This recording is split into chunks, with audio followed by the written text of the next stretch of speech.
Hello, good morning everybody. Mga guys, let's eat po. Mag-coffee na tayo. At ito yung almusal ko. My breakfast for today morning is Pancit Canton Calamansi Jelly. Ayan po yun. Guys, masarap siya. Namiss ko na ito.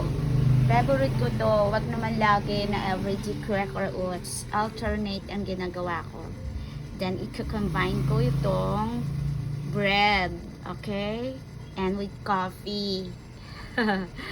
Diba guys, nilagyan ko ng coffee ko ng original coffee and then yung 2 teaspoonful ng milk powder. So eto guys, pinakita ko sa inyo guys ang aking breakfast for today. Pancit Canton Calamansi and coffee, 1 sachet coffee and with milk.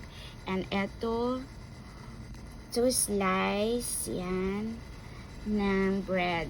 So eto, let's eat. Pagsaluhan na natin ang Pancit Canton Calamansi and eto coffee and eto ang ka-bread. Okay, see you guys. Mag-breakfast na rin kayo dyan. Kakagising ko lang. Wala pa yung tawag ng aking my love husband. Siguro very busy pa siya, so I'm waiting na lang to call to me. Okay, so see you guys.